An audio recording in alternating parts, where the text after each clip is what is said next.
राधे राधे। जय श्री कृष्ण। राधा रानी नाम की महिमा। राधे राधे बोलने वाला नर्क नहीं जाता है। राधे राधे बोलने वाला लोग गौलोक जाता है। इसके बारे में मैं आज आप लोग को बताती हूँ कि राधे राधे बोलने का महिमा कितना है। आप लोग सब लोग मेरे चैनल को सब्सक्राइब करिए, शेयर करिए, लाइक करिए, कमेंट में राधे राधे ज़रूर लिखिएगा। जय श्री कृष्ण। चलिए स्टार्ट करते हैं। एक बार एक संत जी किसी गांव के निकट आश्रम पर भागवत जी की साप्ताहिक कथा कर रहे थे। तीसरे दिन के वेदांत में कथा करते हुए बताने लगे, अनेक प्रकार के लोग जो कर्म करते हैं उन्हें अनेक प्रकार के नरकों में जाना पड़ता है, लेकिन एक उपाय है जिसके द्वारा नरकों में जाने से बचा जा सकता है। कोई एक बार सच्चे हृदय से राधा नाम पुकार ले तो वह नरक में नहीं जाता है।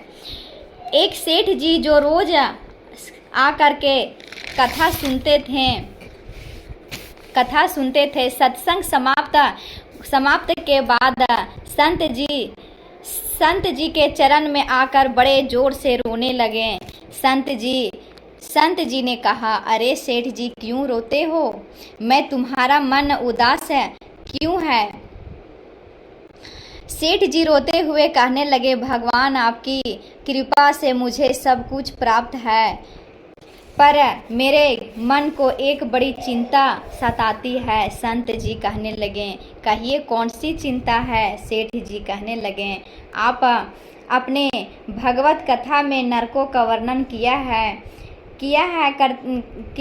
वर्णन करते हुए बताया है कि जीवों के अनेक पापों से नरकों की प्राप्ति होती है, लेकिन एक उपाय है जिसके द्वारा नरक में जाने से बचा जा सकता है। तो प्रभु मैं तो आपकी शरण में हूँ, रोज सत्संग सुनने आता हूँ। मेरे मन में तो यह विश्वास है आप संतों की कृपा से, भगवत की कृपा से मेरा उद्धार तो हो ही जाएगा। लेकिन मेरा एक छोटा भाई है जिसकी उम्र 50 साल है। वह ना सत्संग में जाता, ना परमात्मा पर विश्वास करता और ना ही प्रभु को मानता, ना प्रभु का नाम सुमिरन करता है। उसका उद्धार किस प्रकार होगा? बताइए, आप कृपा करके बताइए। मुझे उसकी बड़ी चिंता सताती है। मैं उसे बहुत बार समझाने का प्रयास भी करता हूँ। इस संसार के काम करते हुए भी आप भगवान का स्मरण भी किया करो। वह कहता है, ऐसा करने का कुछ भी मेरा मन नहीं है, तुम ही कर लिया करो। मैं जितना आस्तिक हूँ, प्रभु के प्रति जितनी मेरी आस्था है, वह उतना ही कट्टर और अनिश्वरवादी है। तब संत जी ने कहा, क्यों चिंता करते हो? एक दिन उसका भी उद्धार हो ही जाएगा। सेठ जी रोते हुए कहने लगे, भगवान उसका उद्धार कब होगा? आप जैसे महापुरुषों हमारे गांव में आए हैं तो मुझे तो आप पर ही यकीन है, आप ही उसका उद्धार करके जाएंगे। अब आप कैसे भी करके कृपा करके मेरे घर आइए और एक बार तो उसके मुख से श्री राधा नाम का उच्चारण कराइए। तब सेठ जी की विनय सुन संत जी कहने लगे, कल सत्संग समाप्ति के पश्चात मैं आपके घर आऊँगा और उसे परमात्मा का सुमिरन अवश्य करवाऊँगा। दूसरा दिन सेठ जी अपने घर गए और संत जी के आने का इंतजार करने लगे। आश्रम पर कथा की समाप्ति हुई। अब संत जी अपने वचन के अनुसार सेठ जी के घर पहुँचे। जैसे ही पहुँचे सेठ जी ने बड़े श्रद्धा भाव से संतों का स्वागत किया। उन्होंने अपने भाई को बुलाकर कहा, संत जी आज हमारे घर पधारे हैं, उनका दर्शन कर लो। वह अंदर से बैठे बैठे कहने लगा, मुझे ना किसी संत से मिलना है और ना ही भगवान से मिलने की इच्छा है। तुम ही उनकी सेवा करो और तुम ही उनका पेट भरो। संत जी ने जब यह वचन सुने, सेठ जी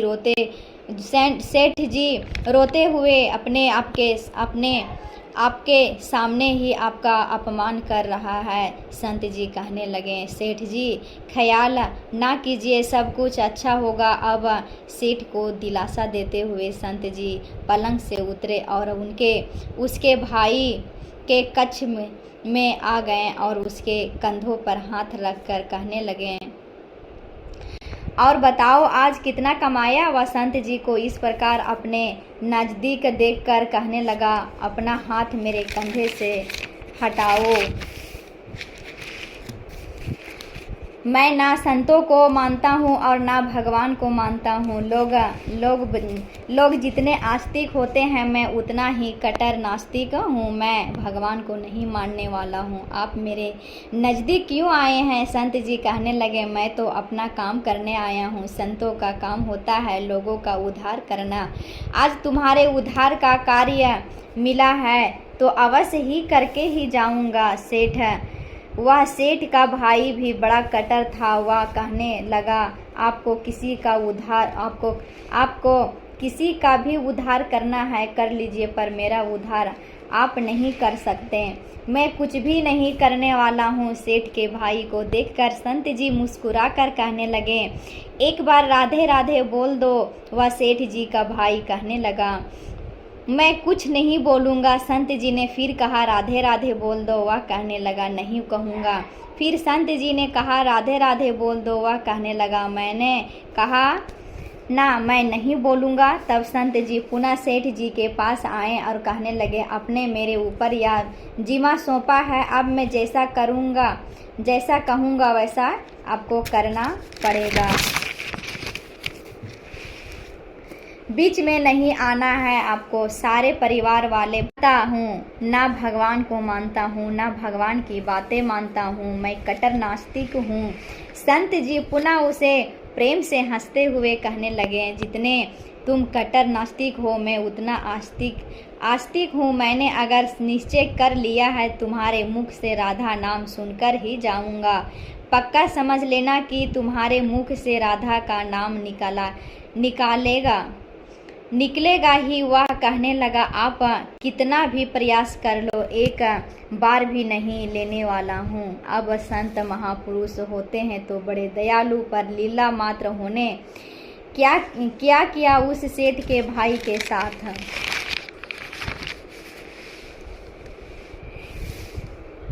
सेठ के भाई के हाथ पकड़ा और हाथ पकड़कर जोर से घुमाने लगे। वह सेठ ठहरा 50 साल का वृद्ध अवस्था की संत भी वृद्ध थे। वह संतों के अंदर शक्ति का तेज होता है। उन्होंने जोर से उसके भाई को हाथ घुमाया, मरोड़ दिया। हाथ घुमाकर संत जी फिर कहने लगा, कहो राधे राधे। वह कहने लगा, नहीं कहूँगा अब तो। संत जी ने जोर से हाथ घुमाकर सेठ के भाई को जमीन पर पटक दिया। खुद उसके पेट पर चढ़कर बैठ गए और संत जी कहने लगे, बोलो राधे राधे। वह फिर कहने लगा, मैंने कहा ना, मैं नहीं बोलूँगा। दोनों हाथ पकड़कर उसके पैरों से बांध दिया और कहने लगे, कहो राधे राधे। अब ऐसी अवस्था में वह सोचने लगा, यह संत तो मुझे मार ही देगा। अब तो बिना इच्छा के एक बार ही कह देता हूँ, राधे राधे कहा। संत जी ने उसके हाथ पैर खोल दिए। उसके बंधनों को छोड़कर बाहर आकर कहने लगे, सेठ जी आप का कल्याण हो गया, आपके भाई का कल्याण हो गया। सेठ जी कहने लगे, अंदर से बहुत तेज आवाज़ आ रही थी। तब संत जी कहने लगे, आपने काम ही ऐसा दिया था। आपने कहा वह नास्तिक है, कभी कुछ बोलता ही नहीं है। आज आपके भाई ने राधे राधे का नाम उच्चारण कर लिया, इसका कल्याण हो गया। अब मैं जा रहा हूँ, कल से पुनः मेरी कथा। अब संत जी तो अपने स्थान पर लौट आए। सेठ का भाई जमीन से उठकर अपने भाई से कहने लगा, यह कैसा संत है, मुझसे झगड़ा करने आ गए और मेरे ऊपर चढ़कर बैठ गए और कहने लगा, राधे राधे बोलो। राधे राधे नाम का उच्चारण ही नहीं करोगे तो मैं तुम्हारे ऊपर ऐसे बैठे रहूँगा। अब उसकी बातें सुनकर सेठ जी तो हंसने लगे। वह हंसते हुए मन में भगवान को धन्यवाद देते हुए कहने लगे, हे प्रभु, आपके संत भी बड़े दयालु हैं, खुद कष्ट सहकर भी लोगों का कल्याण करते हैं। समय व्यतीत होता गया, मुश्किल से 5-6 महीने गुजर गए होंगे। अचानक एक दिन छोटे भाई का देहांत हो गया। शरीर समाप्ति के पश्चात आत्मा शरीर से अलग हो जाती है। वह आत्मा की ऊपर यमराज के पास जाकर सारे हिसाब किताब देती है। अब इस व्यक्ति का हिसाब किताब खोला गया। यमराज ने चित्रगुप्त से कहा, जो आज इंसान हमारे पास लाया गया है, इसका हिसाब क्या है? चित्रगुप्त कर्मों का हिसाब देखकर बताने लगा, हे भगवान, इसने अपने जीवन में कभी परमात्मा का नाम सुमिरन नहीं किया, सदा पाप ही पाप किए हैं, इसे तो सीधे नरक भेज दिया जाए। अब यमराज के आदेश अनुसार जैसे ही उसे नरक भेजा जा रहा था, तभी चित्रगुप्त ने कहा, भगवान, एक बात है। यमराज जी ने यह कहा, कौन सी बात? चित्रगुप्त ने कहा, भगवान, एक बार संतों के कहने पर उसने राधा का उच्चारण किया है, राधा नाम का उच्चारण किया था। अब एक बार राधा नाम का उच्चारण यमराज ने दूतों से कहा, थोड़ी देर रुक जाइए, इसका हिसाब किया जाएगा, इसके बाद ही इसे नरक में भेजा जाएगा। यमराज ने पुनः चित्रगुप्त से कहा, जल्दी से इसका हिसाब देखो और कहीं इसने परमात्मा का नाम उच्चारण तो नहीं किया। चित्रगुप्त ने फिर से पुनः सारा हिसाब देखकर कहने लगा, भगवान, इसने एक बार जो नाम उच्चारण किया है वह संतों के भय से किया है, दिल से नहीं किया था। एक बार राधा नाम का उच्चारण किया है। जीवन पाप में, अब क्या किया जाए? यमराज ने उसी इंसान से पूछा, एक बार बताओ, हम तुम्हें पहले राधा का नाम का उच्चारण का फल दे या तुम्हें नरकों में भेज दिया जाए? तब वह भक्त हाथ जोड़कर कहने लगा, भगवान, नरक में तो जाना ही है, इससे अच्छा है आप मुझे एक बार राधा नाम का उच्चारण का फल दे दो, फिर मुझे जहाँ चाहो वहाँ भेज देना। यमराज जी अपने पुस्तक खोलकर देखने लगे, एक बार राधा नाम का उच्चारण का फल क्या? उन्होंने सारी पुस्तकें खोल दी, उन्हें कहीं नहीं दिखा राधा नाम का फल। फिर एक बार राधा नाम का उच्चारण का फल तो मुझे भी पता नहीं। तब वह अपने शंका के निवारण करने के लिए भक्त को अपने साथ लेकर स्वर्गलोक में आ गए। स्वर्गलोक में आकर के यमराज ने इंद्रदेव से कहा, इंद्रदेव जी, मुझे बताइए, एक बार राधा नाम का उच्चारण का क्या फल मिलता है? इंद्र जी ने बोला, मुझे नहीं पता, चलते हैं ब्रह्मा के पास जाकर के बोले तो ब्रह्मा बोले, मुझे नहीं पता है राधा नाम का फल किया है। ब्रह्मा जी फिर बोले कि शिव के पास जाइए, शंकर के पास, वो बताएंगे, शायद उनको पता होगा। शंकर के पास गए तो शंकर भगवान बोले, हमको पता नहीं है, कृष्ण के पास चलते हैं। तो इन सब लोग को लेकर के गौलोक के चले गए। गौलोक जा कर के बोलते हैं कि प्रभु, मैं आपके धाम में सब लोग आपको बारंबार करने आए हूँ। तब सब लोग बोलने लगा कि अरे इन लोग, ये धरती लोक से इंसान को मैं लेकर के आया हूँ, लेकिन मरते समय एक बार राधा नाम का उच्चारण किया है, इसके मतलब क्या है? तो राधा रानी माँ